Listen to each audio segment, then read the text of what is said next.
Кога минатата година беше окупирано од Русија, селото Правдине во областа Херсон беше обкружено од украинската војска и се вклучи во жестоки борби. Линијата на фронтот помина токму овде. Русите стоја овде по целата улица. Голем дел од областа е уништена или покриена со мини, но Украина сега ја контролира покрината. Кукли поставени од руските трупи за да ги исплашат украинските сили сега стојат само како потсетник на војната која главно ја водат млади мажи кои се борат да преживеат. Секоја страна го нападнала аеродромот повеќе пати. И двете повеќе би сакале да го видат урнат отколку во корис на непријателот.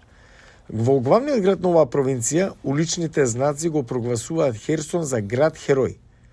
Бомбите се уште паѓа дење и ноќе, но поголемиот дел од градот се уште стои. Локалните жители велат дека огромното мнозинство жители побегнало одамна. Некои избегале кога русите ја презеле власта. Други заминале со русите кога Украина го врати градот. Руските сили се оддалечени само неколку километри, а преостанатите луѓе велат дека немаат каде да одат или се раселени во уште поопасни места. Во Херсон сме половина година и бевме дома само еднаш. Сега нема пат, бидејќи мостот е уништен. И Гнетко е исто така од Правдине, каде повеќето домови се празни или уништени. Најесих било богато.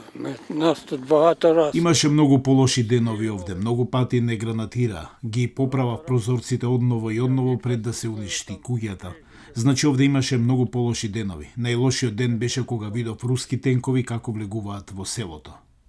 Сега во селото остана само остатоци од руски тенкови, но Сасуновиќ вели дека тоа е мала утеха во услови кога толку многу е изгубено.